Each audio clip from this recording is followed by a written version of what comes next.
We are tuned in to fitness and consciousness. Today's episode is called Path Notes of the Skeptical Mystic. Now, I've never referred to myself as a mystic.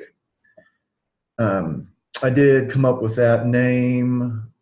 It's been years ago. I started a Facebook group and then I deleted it. And the idea is, just what it sounds like. I've been studying, you'd say, mysticism and a lot of the esoteric ways since I was a little kid. I'd be maybe like 8 years old, and I'd go to my grandma's house, and I'd be looking through her encyclopedias, looking up like ghosts and all kinds of, is that real? And I would watch what she would call the spookies, the scary TV shows that came on kind of late at night. And it might be like Sammy Terry, Elvira. And those were like, well, I guess they were like more like the hosts. They're not so much in the shows as they were like hosts of these other, scary shows that were coming on. And I just always wondered, like, well, what was real? What was, like witches? Or is that real? Or, okay, if so, like what part of it is real? And something that I've was kind of hesitating to say, I don't know why it's so weird for me, but I've only told, I think, one other person.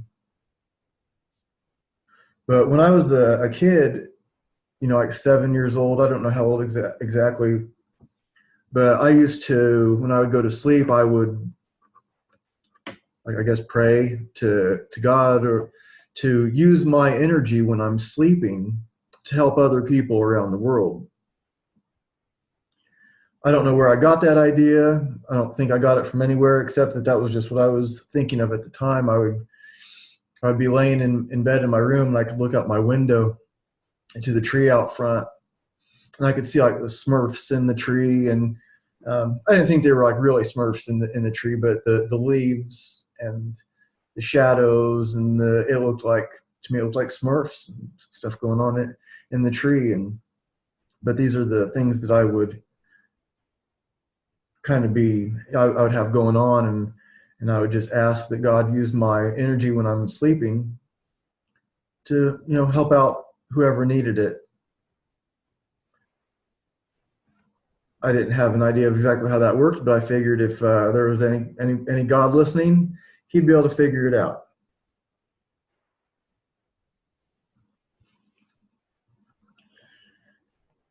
Part of the skeptical mystic is, just what it sounds like. I'm really skeptical, so I can like look up the craziest stuff, and I can kind of like even sort of in a way believe the craziest stuff, but I'm also very skeptical of all of it. It's like if someone is a great yogi, and maybe they can, read about these Tibetan stories, and these monks that they could pretty much learn to fly through the mountains, and I can believe that. I can also believe that that's not true also. So it's like I kind of have a thing where I don't have to believe it, and I don't have to not believe it. It's just, it's there. And whatever the truth is, I'm cool with that. I'm not like firmly not believing, and then if it came out to be true, then, oh, I was wrong. Or I'm not like, oh yeah, people can fly, man, seriously. And then find out, oh, that's actually not true. And then I'm, wrong in that way also. But there's what I've seen over my years is there's some stuff that just defies our common everyday Western logic. And there were like times I would have this question from my jujitsu teacher. and this is more than one occasion. This is many times over the years. And my jujitsu teacher, he started teaching in Indianapolis it was like either 1967 or 1969, traditional Japanese jujitsu, Zen. We did Zen meditation every class, 10 minutes at the end. And I would have some kind of question because I'm reading all this esoteric stuff, and on many occasions, before I would have the chance to even ask, he would answer that question. And it would be something pretty obscure, something very specific about something obscure. And at the time, at the end of the class, he would just answer my question, even though I never said it out loud. A lot of stuff like that. When I've never really been into gurus, but I've read a lot about a lot of them and read their books. And what I've had with my jujitsu teacher it's pretty amazing. I also have some resentment. I won't get into that. It's nothing that well, I'll just leave it at that. I'm not going to get into that right now. But one of I guess you could sort of call him a guru, is Ram Dass. Ram Dass was Richard Alpert, and he was teaching psychology at Harvard in the 60s. And he had all the, bunch of assistants, and he had all these things going on, and he had all these people telling him that, oh, he's so great, and he's getting more and more positions and more clout and more. But he seemed to think something was missing, and then he met Timothy Leary, who had this little office more like a closet, and he introduced him to psilocybin and LSD. And then Ram Dass ends up going to India and finding his guru, Ramana Maharshi. And then he came back to the United States, and he's back and forth many times, and he's done he did over 400 acid trips, and who knows how many of whatever other things he was taking.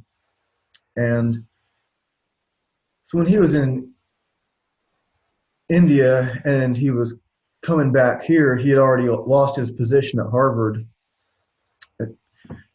It had to do with giving everybody a bunch of acid and ordering a bunch. I think he ordered like $500,000 of LSD or something like that on the school's budget. Something like that. I'm not sure. I could have that little detail wrong, but he got removed from that position because he wasn't. But he wasn't fitting that way anymore, anyways. Because even though he was supposed to be the one who knew, he's at the Harvard psychology professor. He's like, I really don't know what it's all about. I study all these books. I'll study for 12 hours to do a lecture. I'm reading through these books, and then I read it. I say this thing out in front of the class, and then the class writes down what I said. And then it's like, what sense does that make? I read some books, and then I tell them what I read, and then they write it down. And this is what we're doing. So he goes to India and find his guru, and when he's planning to come back to the United States, he says that he wants to get a job as a chauffeur. To go from Harvard psychology professor to, I want to be a chauffeur. And he said the reason why he wanted to serve people. And while he was waiting for people, he wanted to read holy books. Well, when I'm reading about him, I was driving a cab and waiting on people, and I'm listening to his audio books, and I'm listening to I'm reading his, whatever you call those other books now, the ones with paper, made out of paper, those kind of books. So I'm reading and I'm listening, And I'm doing what he says he wants to do, be a chauffeur and read holy books. And driving a cab was never like my dream job. I started out as a personal trainer in 1999. I was 20 years old, and I was doing exactly what I wanted to do for a living. And I got out of it. I've told that story on the show before, but I had this other job, and I lost my job, and I was, paying like $200 a week for child support, and I needed a job where I wasn't going to get laid off anymore. And driving a cab, you could work all the hours you want, and you could make some good money as long as you worked a lot of hours. And so that's what I did. And then I got back into training about 3.5 years ago. But when I was driving, so like part of it's like, how am I driving a cab? I'm a very knowledgeable trainer, but here I am just driving around. But the people that I got to meet it was really amazing. And so I got to also do my practice when I was driving. And, like Ram Dass starts this one talk. I think it was one of the talks when he was first coming back from India, like late 60s, early 70s or something like that. And he gets up to talk and he says,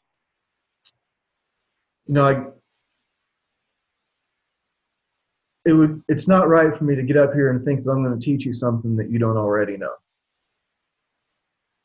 So the way to think about it is we're just having a heart to heart. And so that's kind of how I'm thinking about this show, The Path Notes of a Skeptical Mystic. I think I'm going to end up writing a book, and I'm going to talk about some of my own personal practices and experiences. But it's also going to be a part of this show, which I've already talked about a lot of experiences that were very esoteric, strange things that have happened, but I'm opening that even more. And so the heart to heart, I practice what's called the microcosmic orbit, and you may be familiar with that, but it's basically you run the energy up your spine, and then it comes down the front of your body. It's all inside, but basically it goes up the back and down the front. And people would get in the cab, and I would have people, a lot of these people had, I'm taking them to their cancer treatments. We had a lot of medical accounts. I'm taking people to their cancer treatments. I'm taking them to their dialysis. And I get to see these people. I get to know these people. And so what I would do is I would try to connect my heart to theirs. I would visualize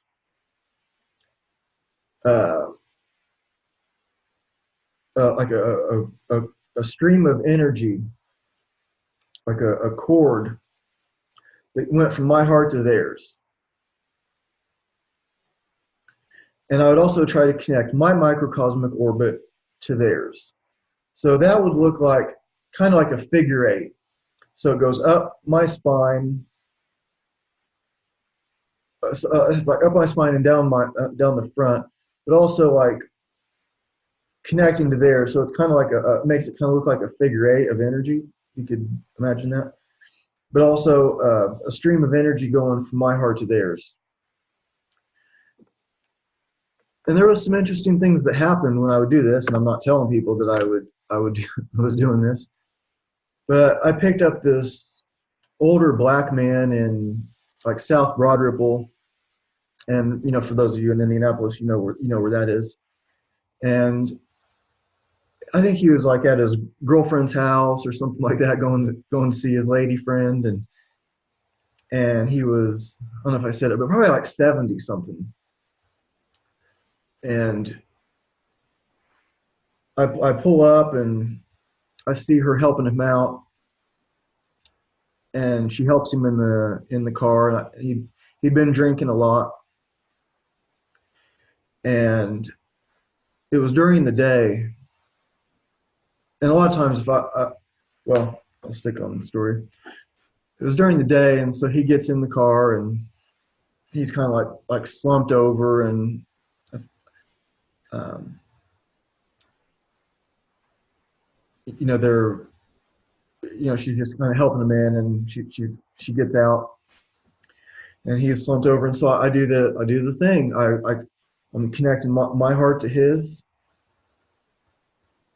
and then he perks up. He goes, "I feel a lot better all of a sudden." I'm like, okay. And so I find out where he's going, and I take him. He lived on this place, like kind of northwest side of Indianapolis, and I'm pulling into his up to his apartment, and his turned out to be his granddaughter, but she sees him in the cab, and she comes up and she's like, "What'd you do, Grandpa?" And she said it lovingly. She wasn't. Um, when I made eye contact with her, it was like we both knew. We both saw that we both something. I don't know how to explain it, but we were both recognized each other as a heart. Maybe I don't know. I didn't really think that part through before I was saying it, but we just kind of recognized that we both knew, and I asked if she wanted me to help him up, and she didn't need me to, and she really didn't. And but that was pretty amazing to go from he was like slumped over in the car, do the heart thing, and he perks perks up, and I feel a lot better all of a sudden. And I would do that a lot. And there was a guy. I get this call, and it was South Broad Ripple area again. So um, I pull up and I'm waiting, and I'm getting impatient. It's been like a minute, and sometimes driving the cab, I get really frustrated. I mean, to be just stuck in the car for a long time. I mean, oh, it's not that big of a deal, but sometimes it got very uncomfortable, very cramped. I want to move around, uh, and time is money. So I pull up to this house, and this guy is taking forever coming out. Minutes, 3 minutes. How dare he keep me waiting for? I mean, I don't really know how many minutes it was, but all in all, it wasn't very many. But at the time, I'm frustrated, and so it comes out, him and his girl, and he's wearing like sweatpants and stuff. Like, he didn't dress up for me. Like, God, I have this like stuff going through my mind, and I'm just frustrated.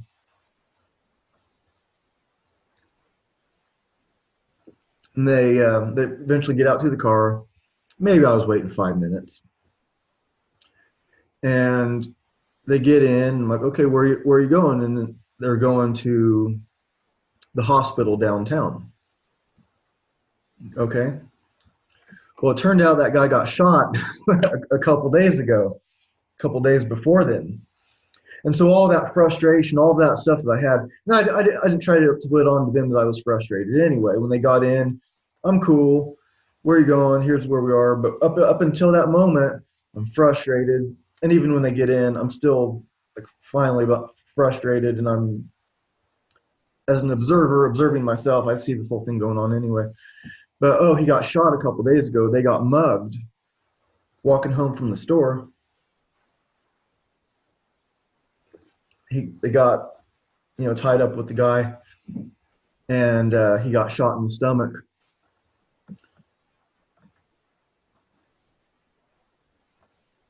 And so all my frustration was like, oh, okay. So I did my heart thing, and we end up like talking and stuff, and on the way to the hospital. But there was a lot of times like that where I kept learning that lesson, where I'd be frustrated about something, and then I'd look over, and there's somebody in a wheelchair with no legs, and they're crossing the street, busy street, or they're doing whatever it is that they're doing with no legs. I'd be frustrated, and somebody gets in the car and they're going to their cancer treatment. I'd be frustrated, somebody gets in the car, they're going to dialysis. I'd be frustrated, somebody gets in the car, they're going to their treatment. And one woman was on the phone and she's like talking to her sister or something. She's like frustrated with her sister, like not helping, because like this woman in my car had kids. I think one of them had like special needs, something like that. And she's trying to get things arranged for when she's dead. How to make sure her kids are taken care of when she's dead. Because that's not far from now. She might not be around now. This was years ago that this happened. So she's frustrated because she's trying to make sure her kids are taken care of when she's dead. And I was frustrated because I didn't really have a reason to be frustrated.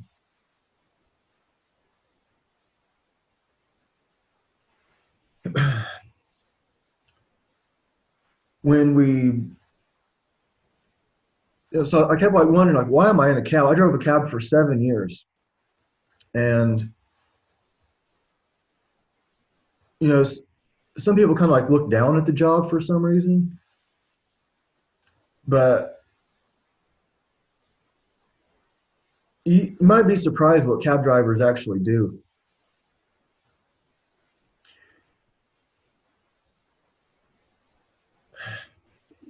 There's some that drive, like some of these guys that drive like the wheelchair vans, and not everybody has control of their bowels. Not everybody has. Some people are peeing their pants. And this is going on in the cab and in the wheelchair cabs, and you're taking somebody that's just a complete mess, and so they're helping them out. They have steps, so they can barely walk, but their house they have a bunch of steps. That cab driver is going to help them up those steps.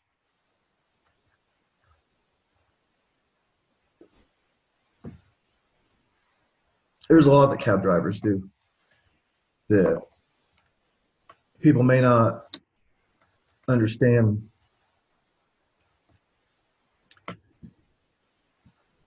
There was a guy that I picked up one time. Picked up a guy and his son, and he was going to pick up his car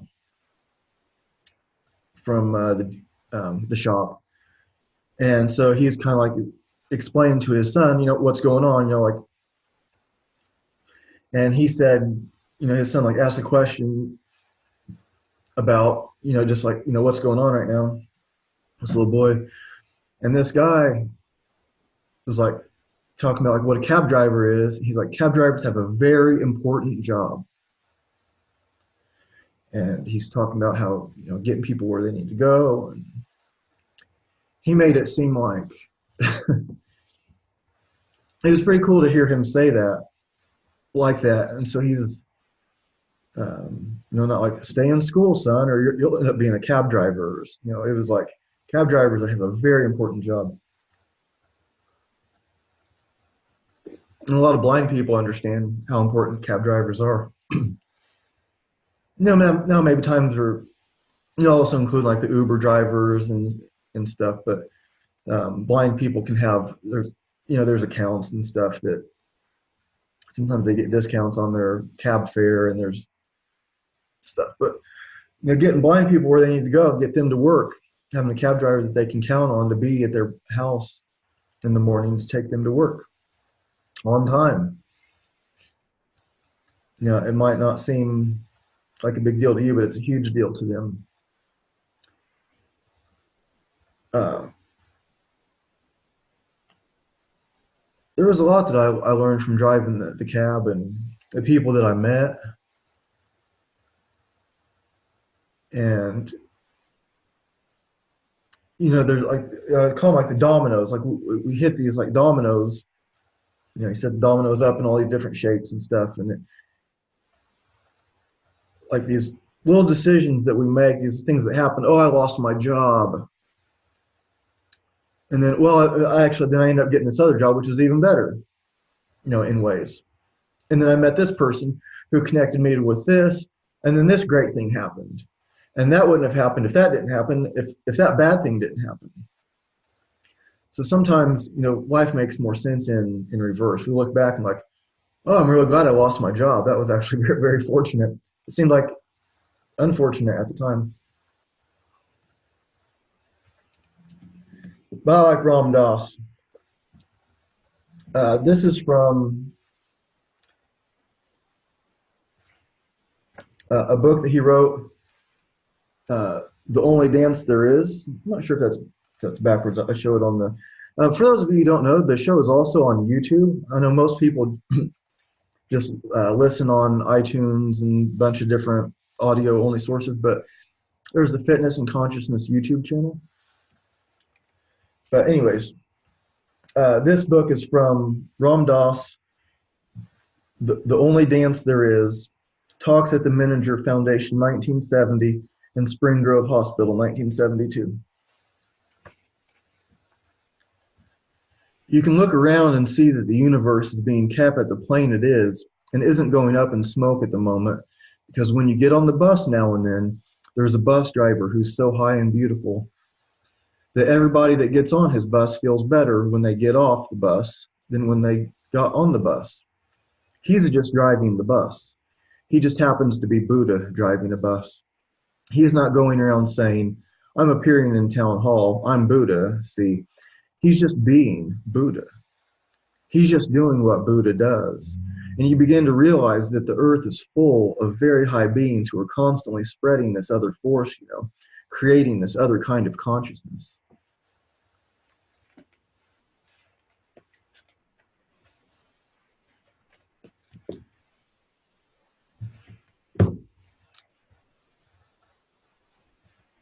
You know, I didn't want to drive cab forever. I kind of ran out of needing these experiences. It got to be so frustrating for me. You get so burnt out on driving, and the way that it worked, I worked for, drove for Yellow Cab, independent contractor, but it was at Yellow Cab. So I paid Yellow Cab. They didn't pay me. And then whatever I made is what I made. So there were days I'd make $100, days where I'd make 200, 300, 400, 500, 600, 700. I've made 1,000 in a day. And then there were times where you work all day and just it seems like one thing after another goes wrong. You don't make hardly anything. And then if you want to take Saturday off, that's fine. You don't even have to ask. You're an independent contractor. You don't have to ask anybody. But you still have to pay the cab lease for that day. So if you want to take a day off, it's going to cost you. You can do it. It's going to cost you. So it got to be where I was just, and then I got back into training. And so driving the cab, it was cool because I could have my clients at all these weird times throughout the day. Just get back in the cab and I'm back to making money, driving the cab, got a client, got a class. And so it worked really well. And then it got to be where I had too many clients and classes to making the cab, to make the cab profitable.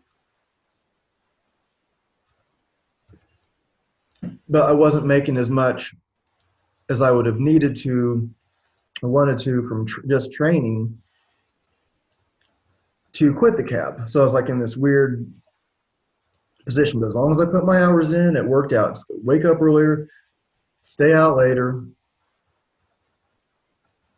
make sure I'm working all the days of the week, and it worked out. But it got to be where it'd be like, say, Sunday. So Sunday was our free day. We didn't have to pay a lease on Sunday. So whatever you made on Sunday, it was all profit. like minus your gas money, but it's all profit on Sunday. And so I'd get out and I'd have my cup of coffee, and I'm like, okay, I'm cool. It's going to be fine. I'm going to sit in the, I'm just going to drive. I'm going to work for about 8 hours, and it's going to be fine. And I'd get in the car, and I'd turn the tablet on, and I'm waiting for my call and waiting for something to happen. And I'd start getting so frustrated that I would just have to get out. I'd be like, so I just cramped, start getting like claustrophobic, and my back would start hurting in my hips and just start getting angry. And I can't believe I hate driving an effing cab, and all this stuff would happen. I would just have to get out, and I'd get out of the cab, and so I wouldn't make money that day. And then it was so stressful.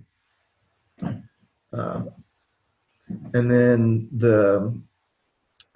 my last main like girlfriend that I had, she really encouraged me to get out of it.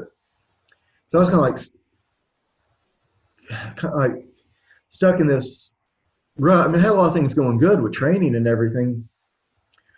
So I had a lot of cool things going on, but I was like stuck in this cab.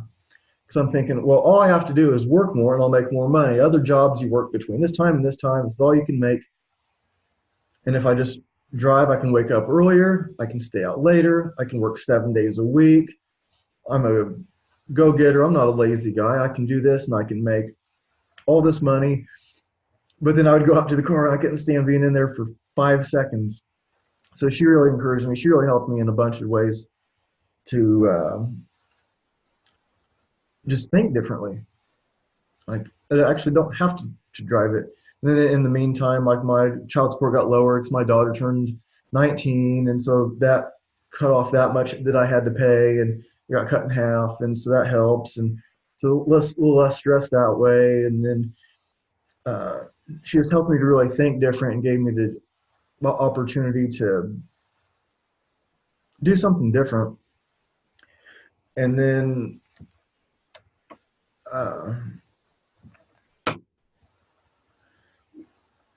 but the kind of the thing is like bringing your own weather. So I thought about calling the show like "Bring Your Own Weather Hero" is what I was thinking of calling this show. But anyways, so bring your own weather is something that my jiu-jitsu teacher would say. And for instance, there was this woman that would come into class, and if she was having a bad day, she'd be telling everybody about her bad day. If she was having a good day, she'd be telling everybody about her good day. And this is a traditional Japanese dojo. And the teacher is like 60 something, 70, whatever. And he told her that you don't have a right to bring your mood. And he would say, like, you bring your own weather. And for instance, it was when I was driving a cab, I picked up this woman. She was about probably 70 years old. And she gets in the car and she's like, I just can't believe how nice it is outside. And it was raining, and I was like, yeah, it is really nice out, isn't it? She's just like talking about how nice it is outside, and it's raining. And so I drop her off and I go into Whole Foods to get some Whole Foods. And there was these two, like probably like 30-year-old women talking. And they're like, oh, it's so nasty outside. Oh, the weather is so nasty. Oh, it's the same weather. The 70-year-old woman is just talking about how nice it is. And then these two 30-year-old women are talking about how nasty that same weather is. It's the same weather. It's still raining. It's the same thing that was going on for the 70-year-old. The 70-year-old says it's really nice out, and the 30-year-olds are talking about how nasty it is. And so it's like you bring your own weather. So at my, what I call my job, so I work at this place from 5 a.m. to 1 p.m. and I call it my job. I work on this machine, and then the afternoons and evenings I do have my clients and classes.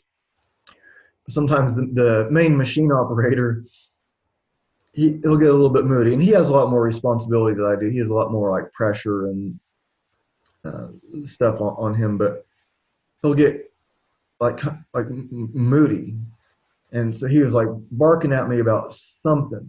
And he's not my boss. He's more like he's just the main operator, so he's the one calling the shots. So if he says something, I do it, but he actually doesn't have a real authority over me. But he's kind of like barking at me, and like there's so I tell him there's no reason for you to ever talk to me like that. And I say it just like I said it now. I didn't like start barking at him. It's like there's no reason for you to ever talk to me like that. It's like if I need to know something, just tell me. And he'd like bark a little bit more, and like there's no reason for you to ever talk to me like that. If there's something I need to know, just tell me. And then so he goes off, and then he comes back, and he's like, I'm sorry if you thought I was yelling at you, which is not quite as enlightened as we would prefer, right? But he at least recognized it. And then that happened again, and he came up to me at the end of the day. He's like you handled that the right way, and if I'm being a jerk, just say stop it, something to that effect. I don't remember exactly what he said, but he recognized it. And I think he's going through a divorce, and so he has some stuff going on outside, so he's bringing his mood with him. I'm not beyond these kind of things, but normally when I get that place doesn't stress me out at all. I do if something like goes wrong or something, I might like start to like cuss like oh, but even before I get the word out, I'm already back to cool. Like oh, this is just this little thing happened and it's already over. It's not. I'm pretty good at moving on from that now, and I think that the cab was really good training for that.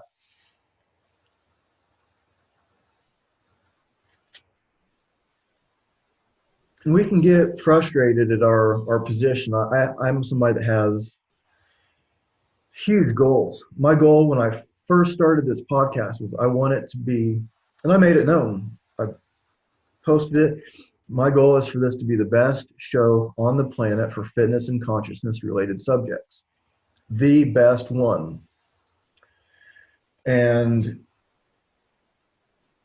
so when I'm organizing like workshops with other trainers, when I'm whatever it is that I'm doing, I always want just excellence. I have like all these big goals, and so like once something gets accomplished, then I already have more things that I'm trying to work on. So I'm not often, well, kind of yes and kind of no, but not often in this state of just like contentment. But I have this buddy of mine, Sam, and he says if you get frustrated with where you are, look back 2 years to see what you have accomplished. And most people aren't thinking in this timeline. But if I look back 2 years and see everything that I've done in that 2 years, I'm really quite pleased with it. I still want more. I still want to do more things. I want the show to spread more. I want like my classes to get even better, and that's better. Like me actually being a better coach, me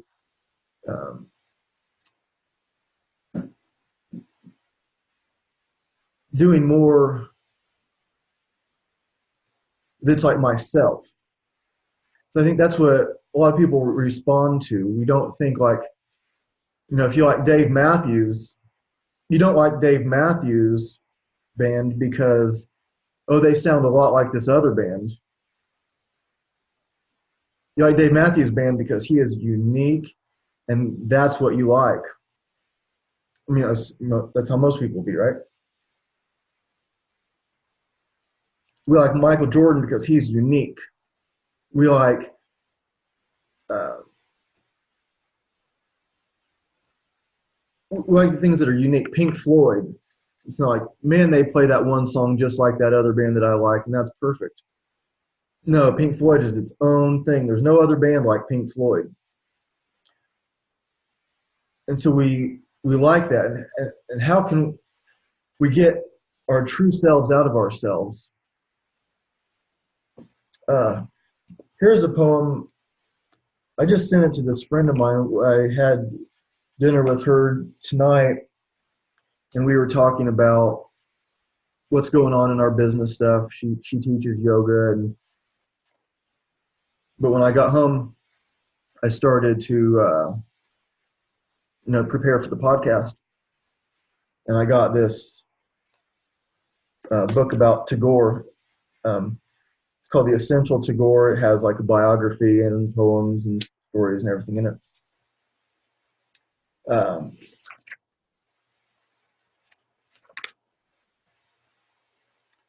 If no one listens to you, if no one listens to your call, go your own way. If no one talks to you, O unfortunate one, if everyone turns his or her face the other way, if everyone is frightened into silence, make sure that you open your heart and say whatever it is that you want to say. If people turn their back on you, O unfortunate one, if when you've set out on a distant path, no one looks your way, trampling the very thorns that make your feet bleed, make sure you go your own way. If there is no one to light your path, O unfortunate one, if on a day of storms and showers, doors are bolted on you, then, in the very flashes of lightning, kindle your rib cage and blaze your own way. By Tagore, he was born like 150 years ago or so. I don't think he's alive anymore. Cool if he was, though.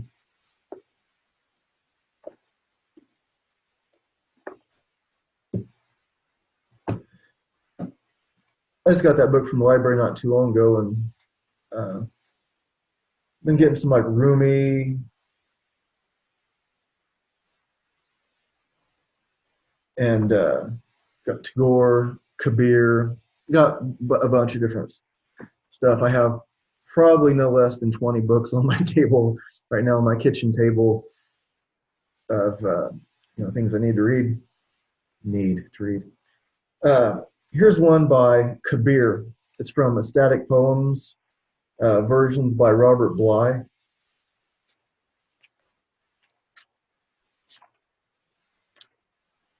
The spiritual athlete often changes the color of his clothes, and his mind remains gray and loveless. He sits inside a shrine room all day so that the guest has to go outdoors and praise the rocks. The guest is capitalized. Or he drills holes in his ears. His hair grows enormous and matted. People mistake him for a goat. He goes out into the wilderness areas, strangles his impulses, and makes himself neither male nor female. He shaves his skull, puts his robe in an orange vat, reads the Bhagavad Gita, and becomes a terrific talker. Kabir says, actually, you are going in a hearse to the county of death, bound hand and foot. Actually, you are going in a hearse to the country of death, bound hand and foot.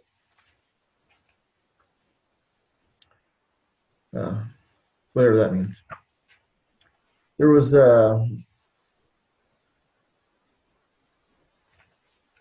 something else from here. Where is it? Let's see.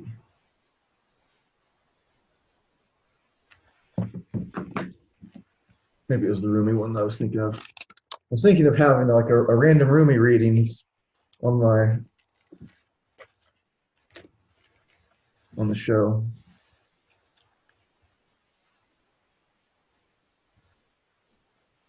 Is that the wrong one? Sorry. Um, the bright core of failure. This is not the one that I was thinking of, but let's read it anyway. Random Rumi readings. The bright core of failure. Sometimes you enter the heart. Sometimes you are born from the soul. Sometimes you weep a song of separation. It is all the same glory.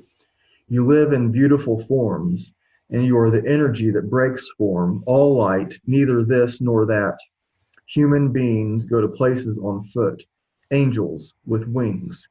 Even if they find nothing but ruins and failure, you are on you are the bright core of that. Uh, that was not the one that I thought I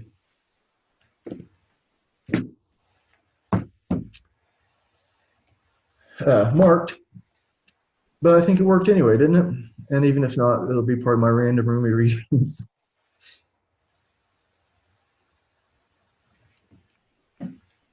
There's something about the poets, and so from Kabir. Kabir lived in 15th century India. Um, so in reading from the back of this version of Kabir's ecstatic poems, versions by Robert Bly. This is on the back cover of it. A weaver by trade, but a poet singer by calling, Kabir lived in 15th century India. His philosophy incorporated various beliefs of both Muslims and Hindus, and later became one of the major inspirations behind Sikhism. Like the work of the poet Rumi, Kabir's verse continues to enlighten and entertain readers the world over. In this collection, legendary poet Robert Bly has made these incredible poems more accessible than ever to the modern reader. Some of the, anyways, that's what it was.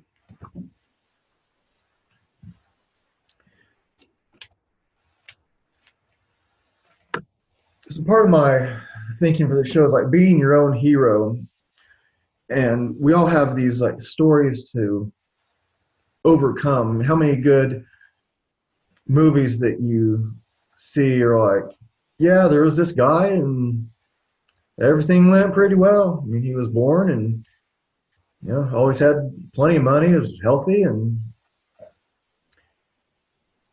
everything went pretty good. Does that sound like a good movie?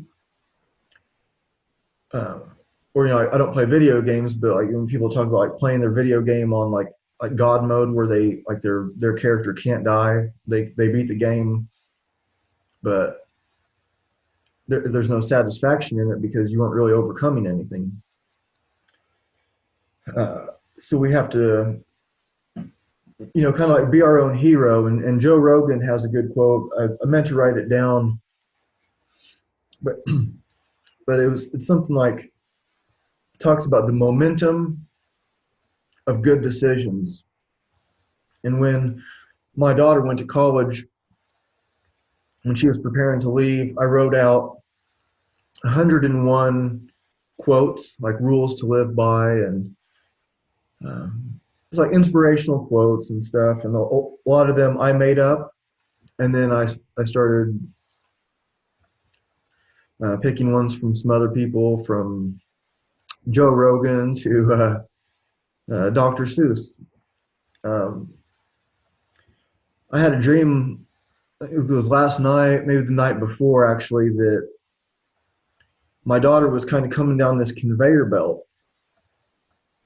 And I was getting that book ready for her. And I gave it to her before, but not sure exactly what that dream meant. Like she was kind of like coming down this conveyor belt, almost like at a shopping store, like a store, like you put your stuff on the belt, and then it heads towards the cashier. But it was like I was in the cashier spot, and like once she was going to come up, I was going to give her her book. One of the quotes I put in there twice. I'm not sure this is the one, but one of my things is always capitalize the word love when you say it and write it. When you write it and say it. It's like you otherwise put like, you know. But if you're going to write the word love, capitalize it. If you're going to say it, capitalize it, you see.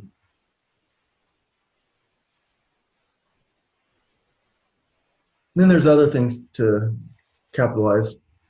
I'm not going to get into a whole like English thing, but when you write mom, capitalize it, and not just like when you're addressing her by name, by that as her name or something like that.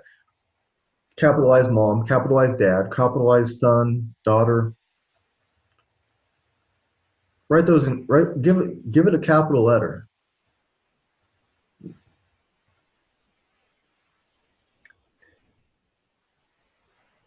So like being your own hero and the momentum of the good decisions and setting these goals for ourselves that are tough.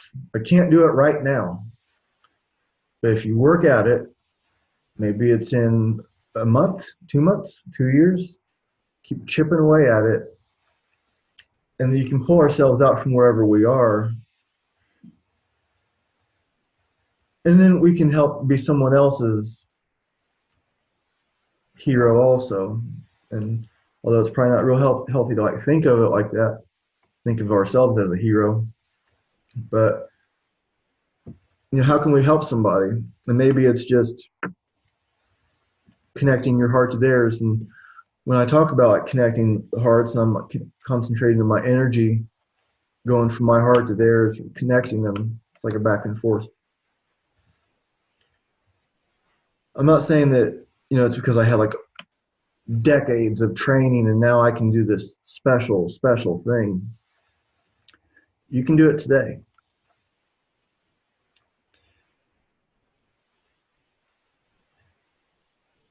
All you have to do is try. And it's not so crazy to think. I mean, have you ever made anybody feel better just with your presence? Have you ever made anybody feel worse with just your presence? So what was going on there? So you can do that.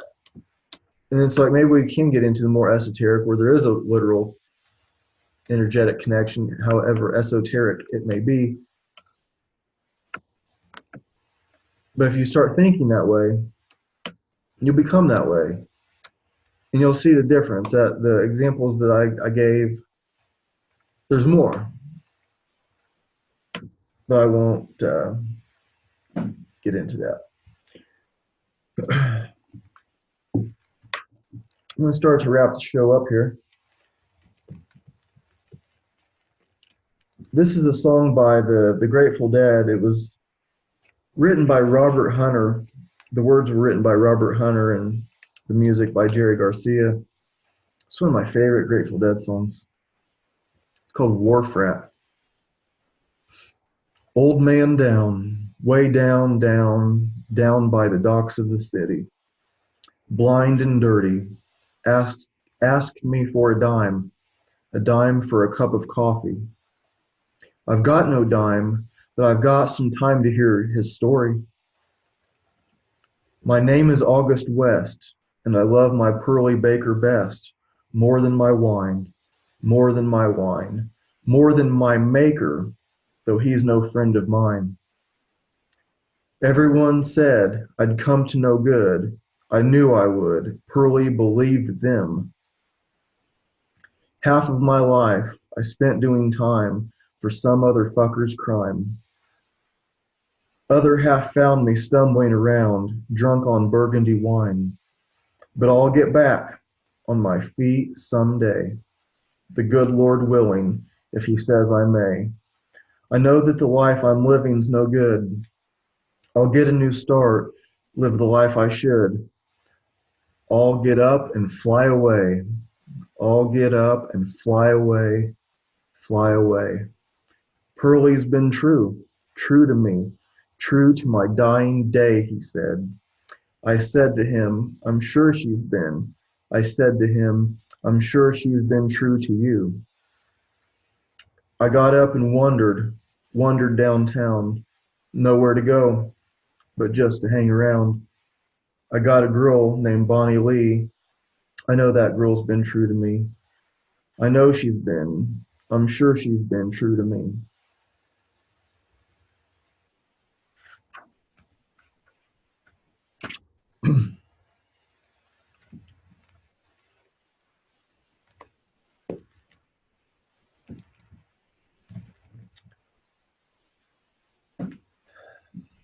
I will leave it at that.